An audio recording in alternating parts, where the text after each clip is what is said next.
What's the difference between humans and animals? Well, I often hear people saying nowadays that there is no difference, that we are just mammals, social animals, whatever. And it seems that some really want us to be just animals. Maybe it is because they want to fit us into the Darwinian evolution scenario, because they think that's scientific. I don't know. It used to be that people thought that animals didn't have a soul. I guess that came from the Christian part there. And then the materialists came and said that we don't have a soul either. So maybe that's then why they say we are just animals. But if we don't get all metaphysical about it and just look at how we are, then one thing that I have realized through the past decades or so is how smart those people are that we call animals. In certain fields, I mean. And how they have abilities and talents that are way beyond us. Like I read the other day about how dogs can smell things. They can even, among a mixture of many smells, distinguish one from the other. And of course they can perceive smells so beyond us. And some monkeys, they have so good memory. They can play that memory game much better than we can. And then you have the pigeons who can find their home no matter where they are, and so on.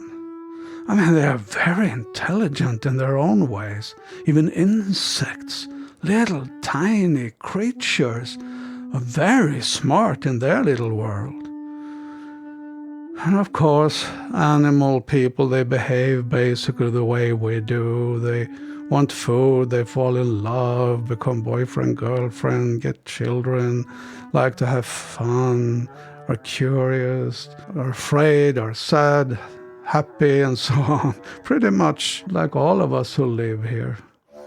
And therefore, I conclude, and many with me, that we should respect everyone who lives here and not exploit each other and eat each other and so on. Well, you can turn to the old wisdom, for instance, of the Bhagavad Gita that I sometimes quote here, that a really, truly wise and enlightened person sees everyone, big or small, animal, human, the same, because of seeing that the soul is the same in there, inside. We just have different vehicles, conditioned into different consciousness, some being more clear and aware and developed, and others being more covered and dull, but then with special abilities for different things, such as we see in animals, right? So we are advised not to see the vehicle, but the passenger, first of all. And then it is said there in the Vedanta that, well, there is something specific to our life. We have the ability to become more aware, more clear about ourselves, the world, and our situation here. In other words, to understand just that we are the passenger, the driver in here, temporarily using this body and then leaving it and taking on another one, which makes us transcendentally situated to what's going on here. That's why I have among the humans philosophy and paths of enlightenment and so on. And this concept of transcendence, of an existence that is beyond this.